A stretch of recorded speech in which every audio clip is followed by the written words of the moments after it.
throw my headphones on. And man, today let's talk about it. Let's have a conversation, man.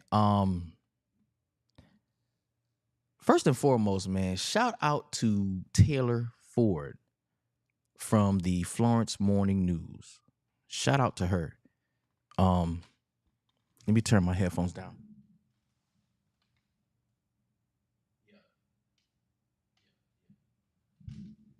Yeah, shout out to Taylor Ford, man. She contacted me a few weeks ago and said that she saw a few of the things that I was doing in the community and she wanted to, interview me, right? And of course, I didn't think I know she didn't know a lot about me and about my story because I'm not a native of the Florence area, but I've been here for a little while. Man, she just tagged me in the post. I appreciate you, man. Yep, I've been here for a while. Turn that down. But I've been here for a while, and I've really gotten a lot of love um in the Florence community. And I thought it was gonna be like maybe a little article or something. You know what I'm saying? It's talking about the barbershop and just a little bit about me and just trying to, I guess, promote the barbershop because of course we are a relatively new business here on the west side. Shout out to the west side, best side. You know what I'm saying? We right off of Palmetto Street, 3203 West Palmetto Street, Suite N. And I thought it was gonna be just like a little cool little interview, something light. You know what I'm saying? Maybe you open up the paper. If you get to it, you'll see it somewhere in the pages. But man, when I tell you, I was surprised because a few people started sending me a photo of this, and it's the front page, bro. The front page of the Florence Morning News, man. And bro, when I tell you, her skills as a journalist and as an interviewer are really good because there's a few things that I wasn't sure I was going to talk about. Like it wasn't like, it was a rehearsed thing and I said, well, I'm not going to say this, I'm not going to say that. It wasn't even like that. We just sat down and we had a conversation and she made me feel really welcome. She made me feel very comfortable. She asked what turned out to be, the right questions and I was easy to be responsive. It was very easy to talk to her and she wrote this article and it's a good article, man. It talks a lot about where I've been through, where I've been, who I used to be, and a lot about the changes that I've been trying to make and I've been making over the years, and that I really appreciate her for that opportunity. And again, it just the people here, the people in the PD, people in the Florence area, you just never cease to amaze me, man. And while if you want to know about me and that article, you can pick up a copy of the Florence Morning News, or you can look online because there's the article is online. But I don't want to talk about myself. I kind of want to talk about the people in the Florence area that have reshaped and molded my life. The people that actually gave me a second chance without knowing it, the people that were a part of my second chance. And it's a lot of people to name, but I'm just going to talk about those of you that come to mind as I speak. This ain't rehearsed or nothing like that. um it really isn't. So yeah, this is Florence is a special place, bro. The PD is a very special place, and it's been a pleasure to be here over the last since 2007. I've been here 17, wow, going on 18 years, man. And first and foremost, my wife and my kids, like the stuff that I have going on right now, mentally, stuff that I have going on emotionally, like all of that stuff is tied to my wife and my children. That's facts. That's number one. Like without her, my relationship with her, and the kids, without that, bro, there's no way.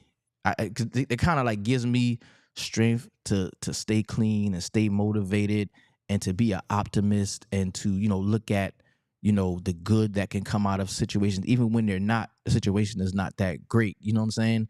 In terms of life throwing things at you, but having my wife and my kids in my corner, that just does the most for me, But I want to talk about some of the specific people, man, because I remember when I first moved here to Florence, like it says in the article, I was at a drug rehabilitation facility here in Florence. It's called the Owl's Nest, right off of West Palmetto Street. You probably missed it. You probably rode by it 1,000 times and never really known, what it does and who's there. You probably would never know, right? And how I got there, how I got to the Owl's Nest, I was in court and I was facing one of a number of controlled substance violations. Like I was, going to court for a drug charge. And while I was in the bullpen waiting for my turn to go up in front of the judge, I already had kind of agreed to plead guilty. I was caught dead to right. It was mine. You know what I'm saying? So while I'm going to make my plea, there's a guy that's supposed to go in front of me, and he was just in there talking. He was like, man, I'm tired of this. I'm done with this. I talked to my lawyer, you know what I'm saying? Like I'm getting out of this. I need to get some help, you know what I'm saying? Because he had been locked up for a little minute and he was in his right mind. So he was like, yo, I'm going to a rehab. I'm going to a place in Florence, South Carolina. It's called the Owl's Nest, bro. I've been hearing great things about this rehab. I'm going there. I'm going to change my life. Like, he was gung ho. He was ready to go to rehab. And me at the time, I'm thinking, yeah, man, you need to get you some help. You know what I'm saying? To the way you talking about how bad things was for you, I'm glad you're going to get you some help. And at the time, I didn't think that I was an addict. I didn't think I had a problem. You know what I'm saying? So I partied a bit. You know what I'm saying? I was just, selling and smoking and selling and, you know what I'm saying? Making little moves. You know what I'm saying? I was middleman. So they called me to go before him. So I go in there. And, the judge is talking to me like, yo, you know what I'm saying? You seem to be a pretty smart guy. Like, what's going on? Like, why? And I didn't know what to say. Like, it was like he was getting mad with me for having this long record and going back and forth to prison. And he was like, bro, but you seem like a smart guy. Like, what's going on? Like, what's your problem? And I remember what the dude said in the bullpen. I was like, yo, actually, I'm going. If you let me go. Because he could have sent me to prison. Right? So I'm like, yo, if you let me go, actually, I'm going to a drug rehab in Florence. Like, I already been accepted. They already know I'm coming. They know who I am. They know me. I'm supposed to be leaving, pretty soon. I had signed up for the rehab, a few months back before my court date. You know what I'm saying? So I want to go to Florence. If you let me go, I'm gonna go get me some help because I need help. See, I've been to prison before, but I never got the help that I needed. Like I'm spitting, I'm talking, and he was like, you know what?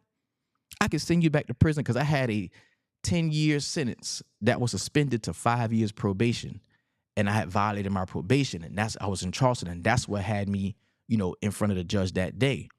And he was like, you know what, young man, I believe you're gonna change your life. So you know what? I'm sentencing you to complete drug rehabilitation at the Owl's Nest.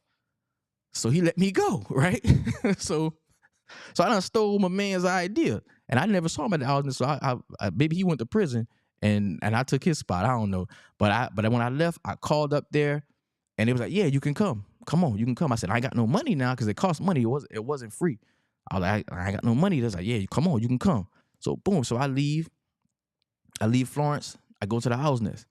And as I'm there, I'm listening to the people tell all these stories about things that happened to them and what they did and all this stuff. I'm like, yo, this is crazy. These people done been through some shit. But I started to kind of identify with some of the stories that I was hearing. The one thing that no matter what story a person told, the one thing that I could identify with was it was a point in time when they wanted to stop using and they couldn't. Whether it was for, their kid's graduation, their wife was having a baby, whatever it was, at a certain point when they really wanted to stop using and get clean, they couldn't stop. And that's the one thing that I did identify with because it was so bad for me at a certain point. I remember I was on probation. This is the reason why I got violated. I was on probation, and I knew that marijuana stayed in your system for 30 days, right? But I knew cocaine stayed in your system for 3 days, and of course my PO knew that too. So I would go to see my PO on the 25th, right? And I could not stop getting high long enough to piss clean on the 25th. And my PO, before he violated me, was like, Maurice, if you know, I'm going to drug test you, I'm going to drug test you when you come once a month on the 25th. You can't stop getting high on the 21st so you could piss clean on the 25th and then go get high later on. You can't do that. He was a real cool PO. He was like, you can't do that. He was like, bro, it gotta be something going on. You can't stop. And that's when it dawned on me. When I got to the Owl's Nest and I was there, that's when it dawned on me that, yo, I really do have a problem with this shit. Like, this ain't no partying no more. This is like, bro, you hooked. You a junkie. You on this shit. You know what I'm saying? That's it.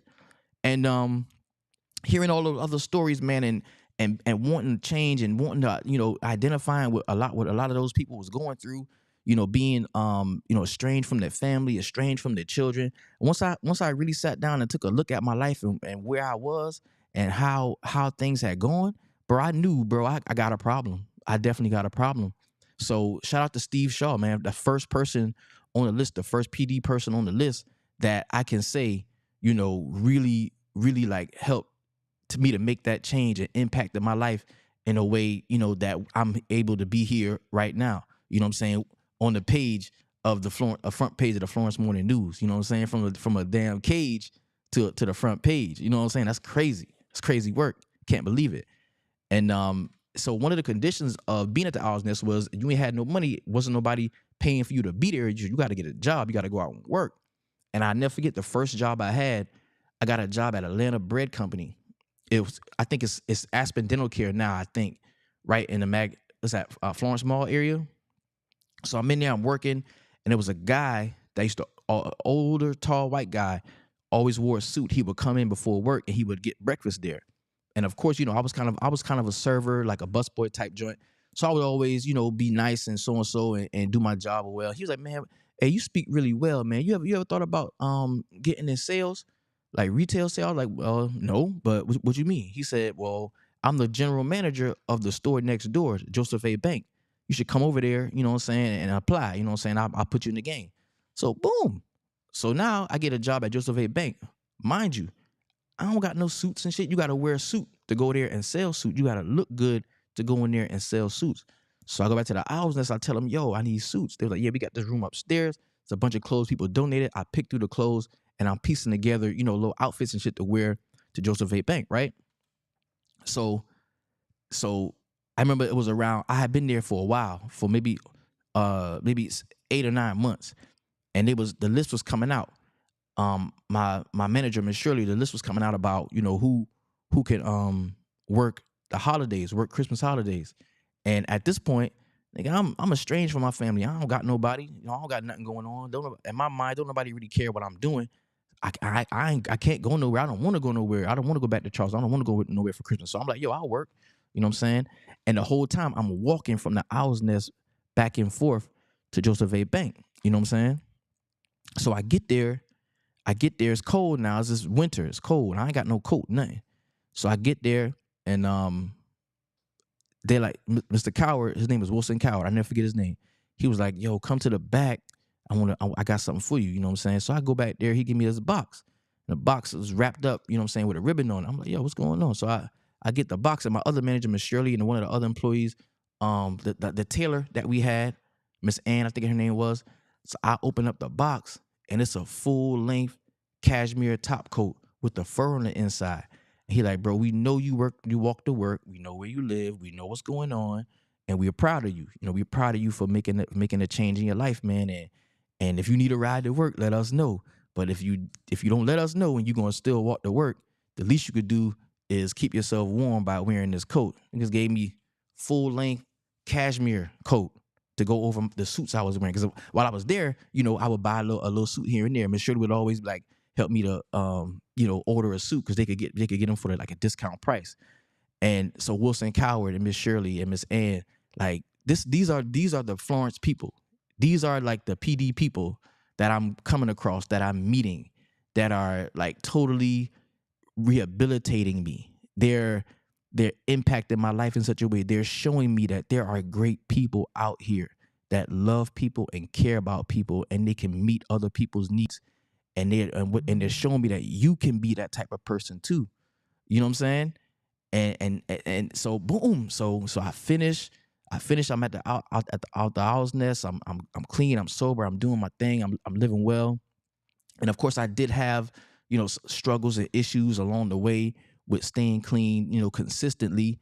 But I got myself, on the right track. And I remember, um, I got a job at one of the best restaurants here in Florence called Stefano's. And there's another group of people. These are another group of people, great people that took me in and helped to rehabilitate me, man. Of course, I was a server at Stefano's working for Steve and his wife, Miss Anna. And when I tell you, them people were so good to me, man. They knew my situation. They knew what I was going through, and they had patience with me, and they were very caring and loving. More so Anna than Steve. Steve fired me every week. Steve would fire me once a week for showing up late. But Anna knew that I was walking to work, and I had two jobs. I was walking to work to at Stefano's, bro. We were living. I had a roommate, and I was living across from Irby Street in the apartments of Powers Property or something. And I would walk from Irby Street to IGA on Pamlico Highway, and then I would leave IGA, walk back to Stefano's for my 5 o'clock shift from 5 to 11, and then I would walk back home, right? And that's the dedication that I had to changing my life, to being better, to doing better, right? And I can never thank that family enough, from Steve to Anna to Lil Steve to Ryan. Like, bro, those people really, really, Molly, those people really, really, like, helped to rehabilitate me.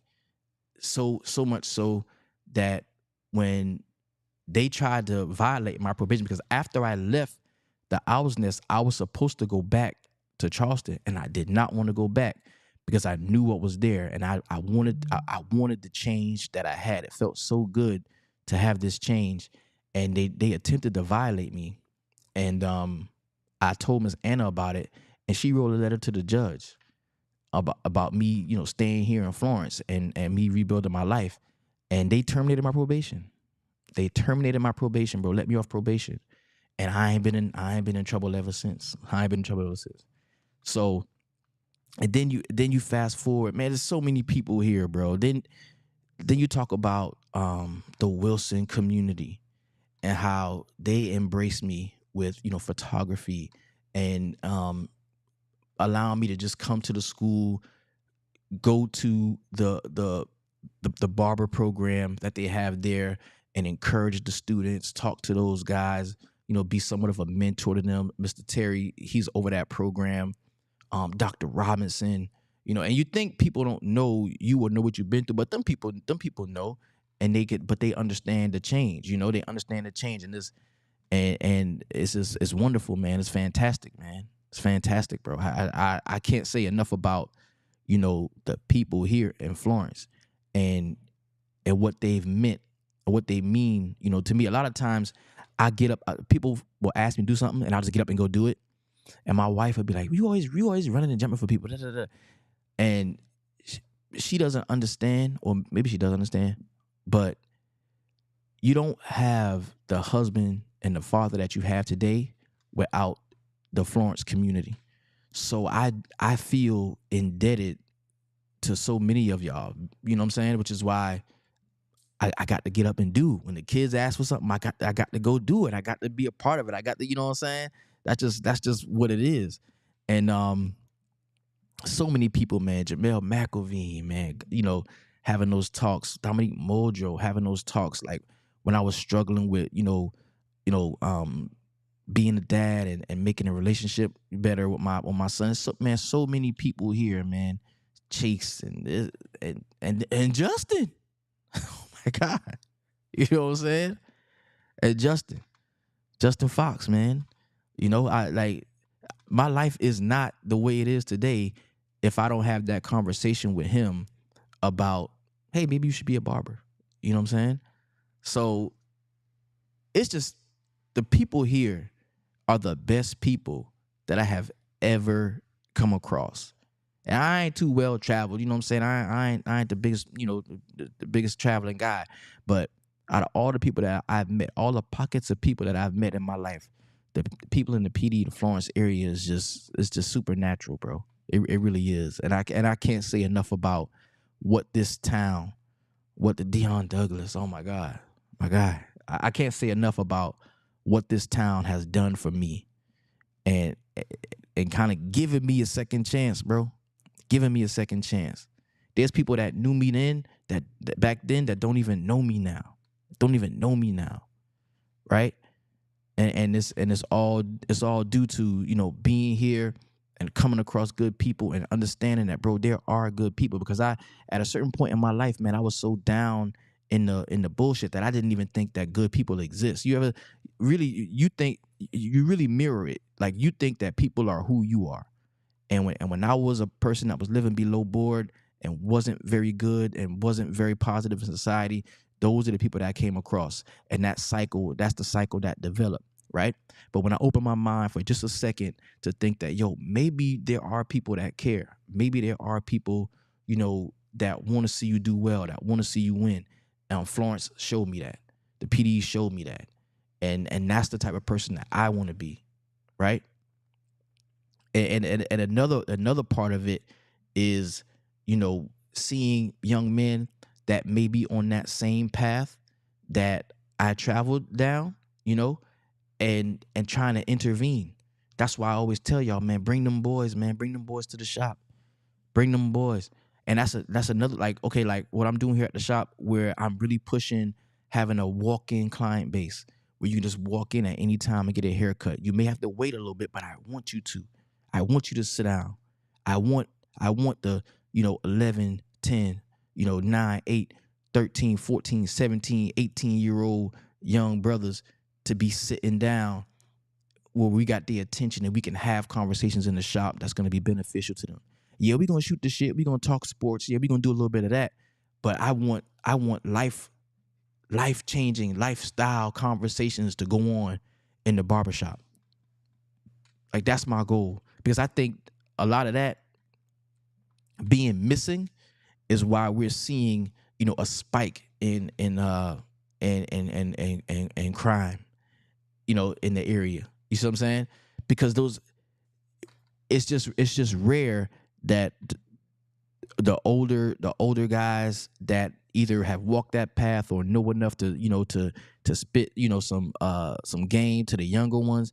It's very rare that you get them in the same spot. Like, we have a town that's not really set up to get the older people and the younger people together for extended period outside of football, basketball, right? And the barbershop used to serve as that for the community, and that's something I really want to bring back. Like, I work by appointment, but I kind of hate that I got to do that. You know what I'm saying? I would much rather everybody do away with appointments. We just in here, busy barbershop. Kids come through. We gonna talk, laugh, joke, cut your hair. Blah, blah. That's what I want to see. Like, that's my goal. That's my goal, is to have a spot like that. But again, this is really not about me, Florence. This is about you. This is about I'm looking into the camera. Is this camera on me? This is, bro, you, Florence, y'all took somebody that society threw away, rightfully so, threw away, didn't have no use for, right? Didn't have no use for. Y'all took that person, whether you knew it or not, you took that person and you made them a responsible, productive member of this community. And that person, me, thanks you and gives you all the credit. God get the glory, but y'all get all the credit for where I am today, right? Which is not, I ain't rich. I'm talking about I'm here. I'm here and I'm happy to be here. You know what I'm saying? I'm happy. Like, I love myself. I love my life. I love the people in my life. And there was a time where I could not say that. I absolutely could not say that. I didn't feel that way. There were times when I did not want to live this life, right?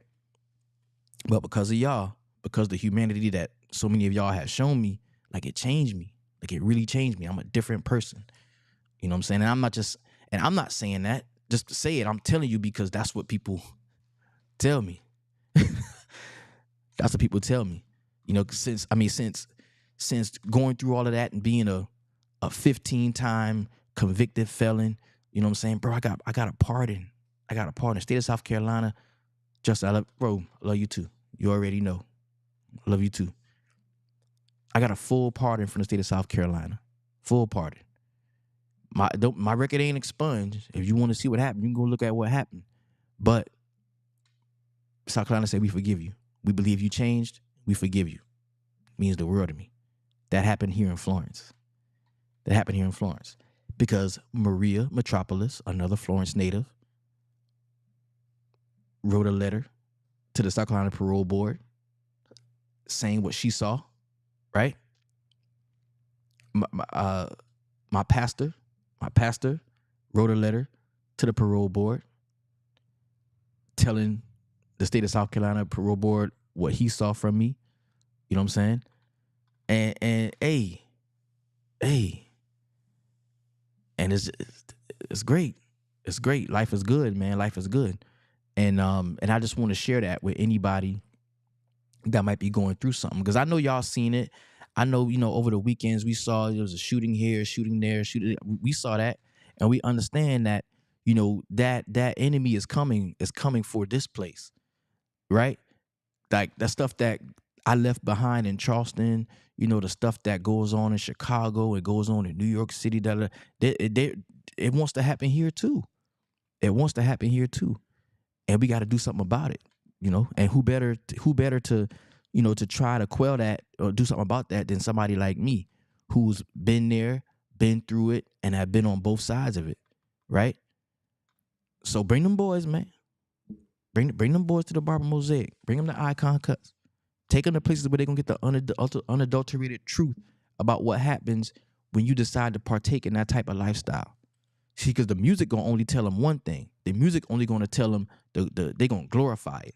They're going to tell them the great parts about, being in a gang or being a drug dealer or they're going to tell them that. But see, I'm going to tell them the real. I'm going to tell them the real.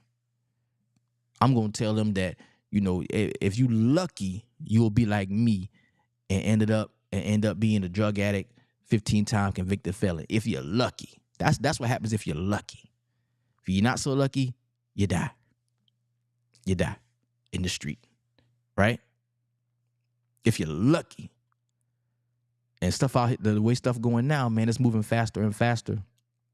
And I just want to be a help, man. I want to be a help to the community. I want to be a help to, to the young people that feel like they don't have, options, because that's something that got me when I was young. I really didn't think I had options, man. I thought I had to be what I saw. And what I saw growing up on Liberty Hill in my neighborhood, I saw whether my eyes were just fixed toward those people or that's all what was there. Man, I saw drug dealing, I saw violence, I saw, crime. That's what I saw. And it didn't take long for me to become a part of that and also feed that to young men that came up behind me. You know what I'm saying? So it's tough. It's tough. But again, this ain't about me though. This live is not about me. This live is about the countless people in Florence that have, impacted my life. And a lot of y'all, maybe you don't even know it, right? Maybe you don't even know it, but this is about y'all. Like how y'all took, a person that society threw away and turned them into somebody that society could that the community could count on. You know what I'm saying? A responsible, dependable person. And I don't want no pats on the back for doing what I'm supposed to do. That's really all I'm doing now. I'm just doing what I'm supposed to do. It ain't special, you know what I'm saying? It's just when I think about how far down I was, getting back to ground zero is amazing to me. It's amazing to me. And I appreciate y'all for that. But just want to get on this live, man, to talk about, What happened? If you can, if you feel like it, go pick up today's Florence Morning News. Not only you gonna see me, but you gonna see my dog. You gonna see my dog on there. You know what I'm saying? You gonna see my dog on there, and because you gotta give. That's one thing he taught me. You gotta give credit where it's due. Gotta give credit where it's due. You know what I'm saying? And that's what this live is all about. So thank y'all for joining me, man. Y'all have a wonderful day, a great week. And this has been Maurice from the Barber Mosaic. I'm out.